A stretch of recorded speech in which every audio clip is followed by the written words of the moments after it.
이제 악한 영들 중에서 사단에 대해서 말씀드리겠습니다.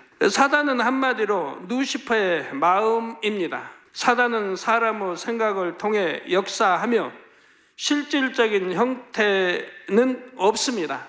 루시퍼의 어둠의 능력을 그대로 담고 있어서 사람들로 하여금 악한 생각과 마음을 갖게 합니다. 욥기를 보면 하나님이 허락하시자 사단이 악한 사람들을 사주하여 욥의 소유물을 빼앗게 했습니다. 욥기 1장 15절에는 스바 사람이 갑자기 이르러 소와 나귀들을 빼앗았다 했지요. 욥기 1장 17절에는 갈대아 사람이 떼를 지어 갑자기 달려들어 약대들을 빼앗았다 했고요. 사단은 또한 욥의 발바닥에서 정수리까지 악창이 나게 했습니다.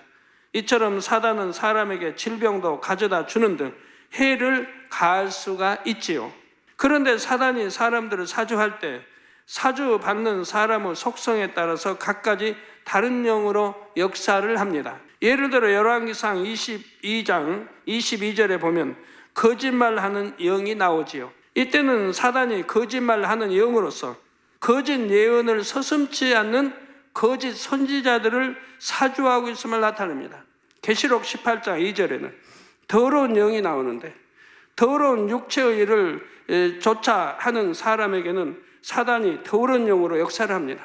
또한 요한일서 4장 6절에 미혹의 영이 나오는데 이 또한 사단의 한 형태로서 세상을 사랑하는 사람들에게 역사하지요. 물질, 명예, 이성 등을 믿기로 하여 세상에 빠지도록 미혹하는 것입니다. 그러면 사단이 사람을 어떻게 사주하는지 구체적인 과정을 비유들어 말씀드리겠습니다.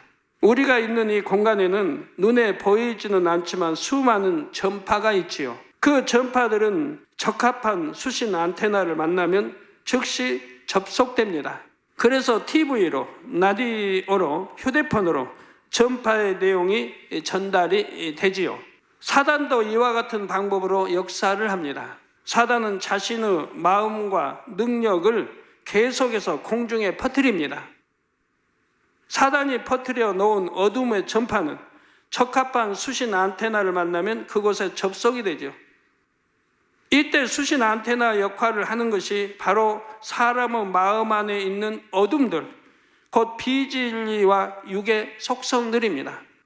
예를 들어 어떤 사람의 마음에 미움이 있다면 사단이 공중에 퍼뜨려 놓은 미움이라는 속성을 수신할 수가 있습니다.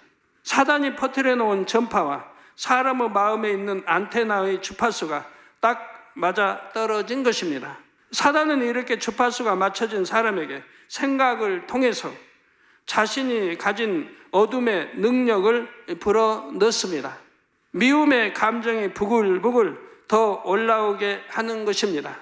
이처럼 비진리의 마음이 사단을 통해 강한 힘을 얻는 것을 사단의 역사를 받는다 또는 사단의 음성을 듣는다고 합니다.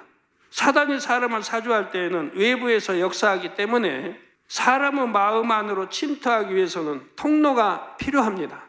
그 통로가 바로 생각입니다. 사람은 보고 듣고 배운 것을 느낌과 함께 받아들여 머리와 마음에 남지요.